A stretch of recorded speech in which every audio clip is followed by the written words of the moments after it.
Salut à tous.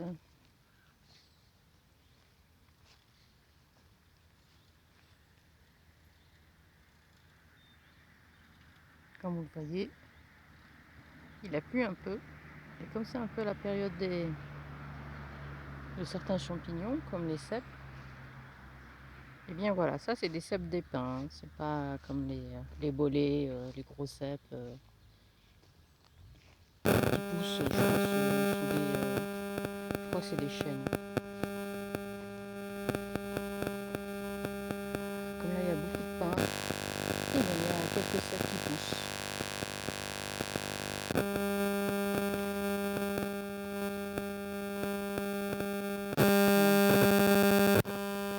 Comme une idiote, je n'ai pas amené de sac.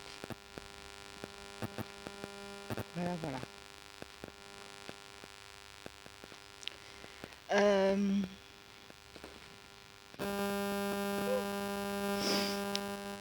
Alors, je voulais parler de ce stop Covid.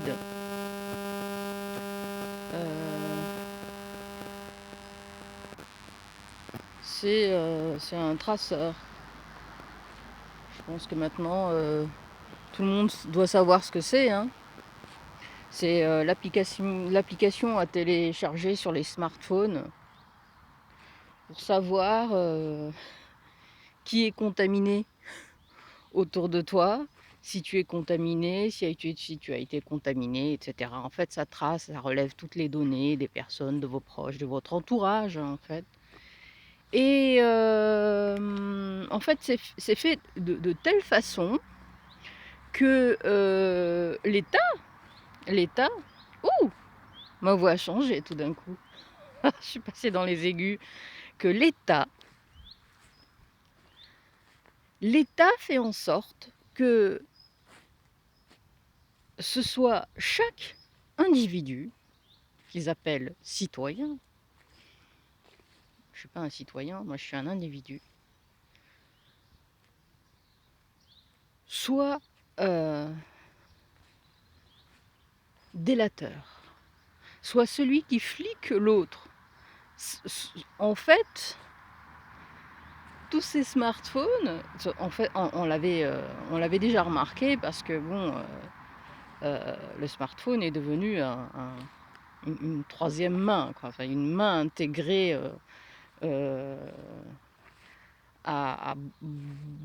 intégrée au corps de certaines personnes, de beaucoup de personnes qui passent leur temps à regarder leur smartphone, qui ne discutent qu'à travers le smartphone, le téléphone. C'est pire que l'ordinateur. Parce qu'on peut le mettre partout, se balader partout avec, facile, aller surfer sur le net avec facilement. Et on a bien vu que les gens se prenaient en photo partout, filmaient dès qu'il y avait une chose qui se passait. Et donc tout le monde filme tout le monde. C'est un peu ça. Tout le monde était devenu photographe, journaliste. Mais le pire dans tout ça, c'est pas le fait que tout le monde filme tout le monde. Là, c'est que tout le monde va... Enfin, tout le monde, tous ceux qui téléchargeront cette application, qui n'est pas du tout obligatoire. Hein. Rien n'est obligatoire. Tous ceux qui téléchargeront cette application pourront en fait tracer ceux qui ont l'application. Enfin, je pense que c'est ça, parce que c'est pas parce que je ne pense pas qu'un téléphone qui a pas d'application va voir si la personne est contaminée ou a eu des proches contaminés. Voilà. Et il pousse même les personnes qui récupèrent cette data, ces données,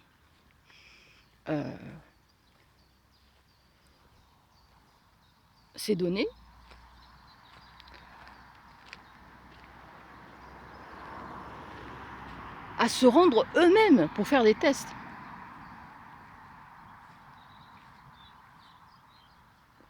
C'est que là, il n'y a même plus une loi ou une règle obligatoire qui fait que ça unit toutes les personnes qui sont contre. En fait, c'est une non-loi, c'est un non-règlement laissé au jugement de chaque personne.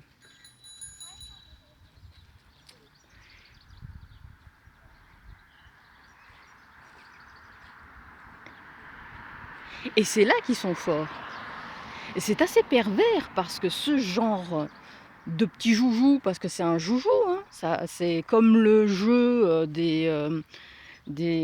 comment on appelait ça déjà, les Pokémon, où les gens se ruaient comme ça dans la rue, on ne savait pas pourquoi, pour chasser un Pokémon invisible. Le jeu de réalité augmentée.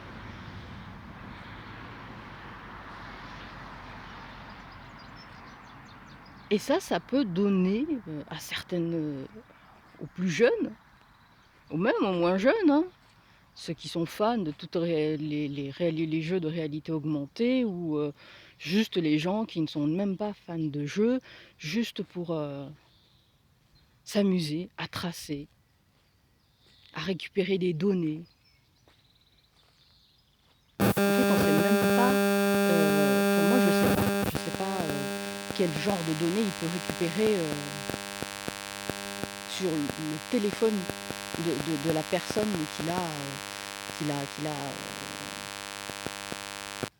qu'il a en face.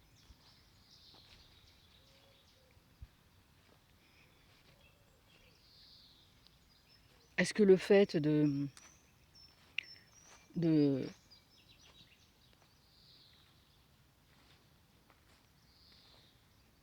pousser le bouton fait que cette application télécharge tout ce qu'il y a sur le téléphone? Ça, c'est fort possible, parce qu'une une application comme ça qui ne prend en compte... D'ailleurs, je comprends même pas comment on peut savoir que quelqu'un a été contaminé.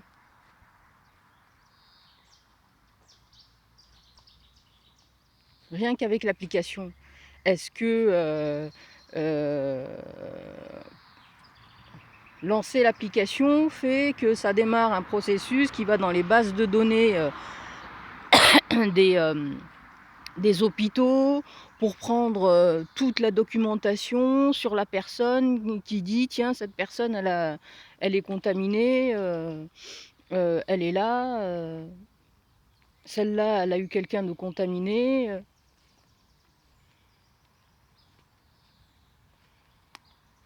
Je l'envoie à la base de données, ou je sais pas comment ça va en fait s'organiser, mais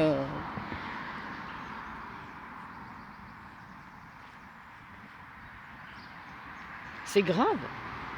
Je trouve ça grave, très très grave même. C'est grave, c'est pervers. C'est pousser les gens. En fait, ça pousse plus les gens. Pousse plus. J'arrive même plus à parler.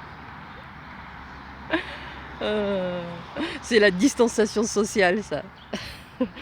Voilà. À être encore plus éloignés les uns des autres. C'est comment prendre un individu, lui faire croire qu'on le responsabilise, tout en le détachant du groupe dans lequel il est.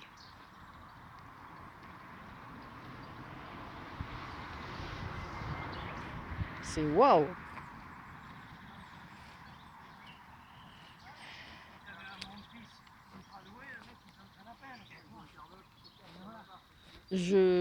Et en fait, on parle aussi des gens qui n'ont pas de smartphone, d'avoir des bracelets. Des bracelets, non mais n'importe quoi. Ça, c'est pour faire peur aux gens. Pour que les gens, au bout d'un moment, même si ça devient obligatoire, euh, prennent leur smartphone et le téléchargent. Téléchargent l'application.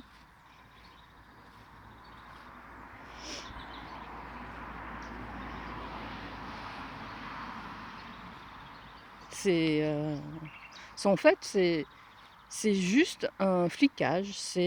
On entre dans ce qu'on appelle Big Brother. C'est tout le monde qui est espion. Tout le monde qui est l'ennemi de tout le monde. Chacun est ennemi de soi-même.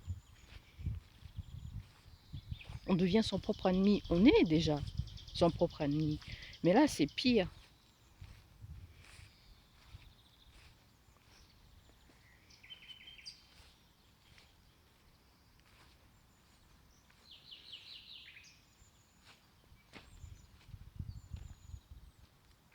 Parce que bon, normalement, les données concernant les malades, les patients, elles sont d'ordre strictement personnel, elles sont confidentielles et c'est au docteur, au médecin de se charger de recueillir les données des malades, des contaminés et,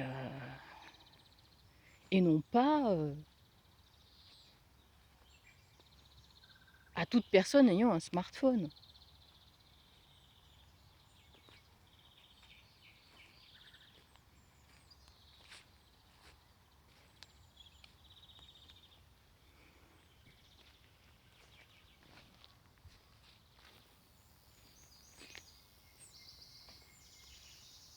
Étrange.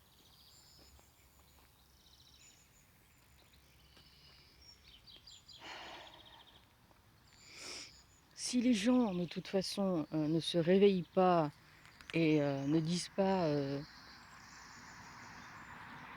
stop,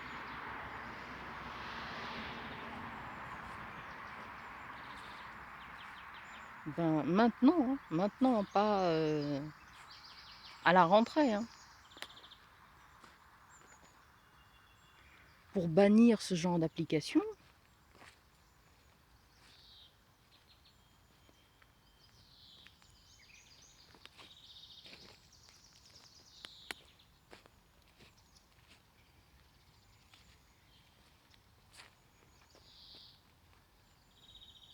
Ah oui, c'est débile. Par exemple, imaginons, je télécharge l'application, ce que je ne peux pas faire avec mon téléphone, de toute façon. Imaginons que je télécharge une application.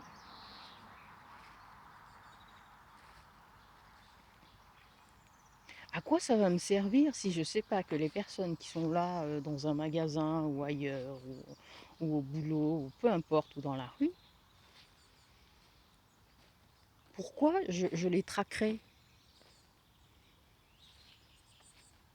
C'est bizarre, je ne comprends pas le concept. À moins que cette application a pour but de télécharger toutes les données des uns et des autres.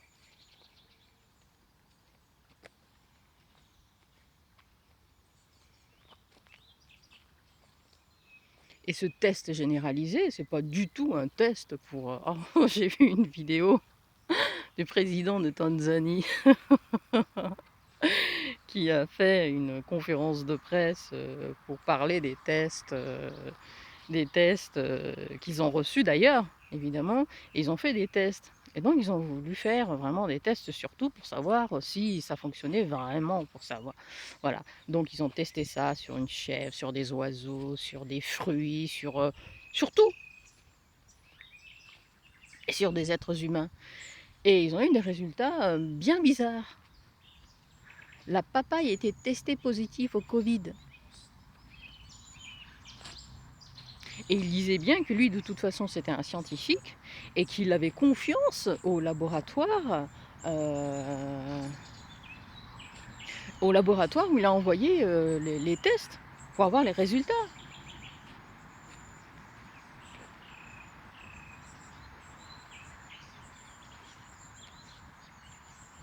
Alors soit le matos qui a été envoyé était complètement contaminé, comment le contaminer, c'est n'importe quoi. Soit c'est du grand n'importe quoi. Ou alors, ces tests ne sont là que pour recueillir l'ADN de tout le monde. Pourquoi tester dans le nez? Moi, je comprends pas. Moi, je comprends pas pourquoi on teste dans le nez. Moi, j'aimerais bien qu'on explique, hein. Moi, je veux juste savoir pourquoi on teste les gens dans le nez. Pourquoi on met des cotons ou des trucs longs dans les... C'est même pas... qu'on enfonce carrément dans le nez.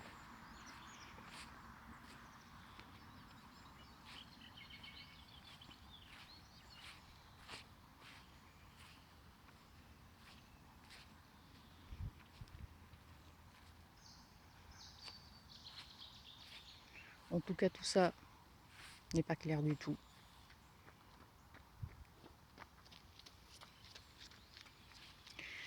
C'est pas clair quand c'est pas clair. C'est que, bon, il y a anguille sous roche.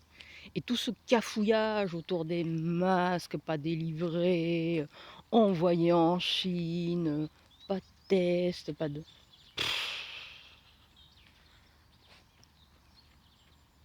Je ne pense pas que ce soit de l'incompétence. Je ne pense pas que on ne sache pas quel protocole suivre quand il y a un problème de maladie, une épidémie, ou ils appellent ça une pandémie. Fermer tout, confiner tout le monde parce qu'il y a eu 10 morts, il y a un problème. Il y a vraiment un problème.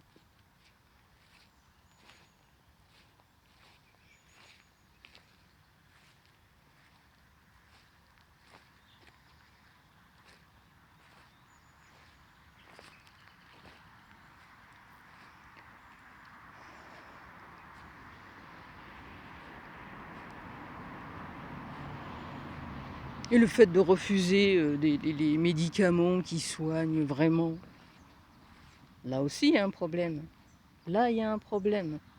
Là il y a un gros problème. Comment cela se fait que un gouvernement, qu'un État mette son veto, s'occupe de ce que peut faire un médecin ou pas? Le médecin, le pharmacien, il a les règles, il a les lois. L'État n'a pas à statuer une nouvelle fois pour empêcher les médecins de soigner leurs patients.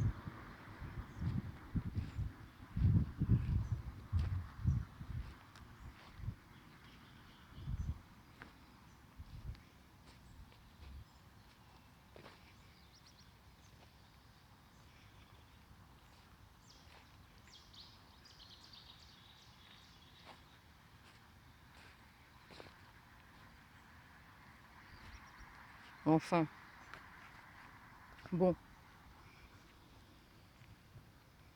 j'essayais de voir s'il y avait des gens mal élevés qui ont jeté un petit sac. Ben non, pas de gens mal élevés. Il y a quelques bricoles, mais il n'y a pas de sac.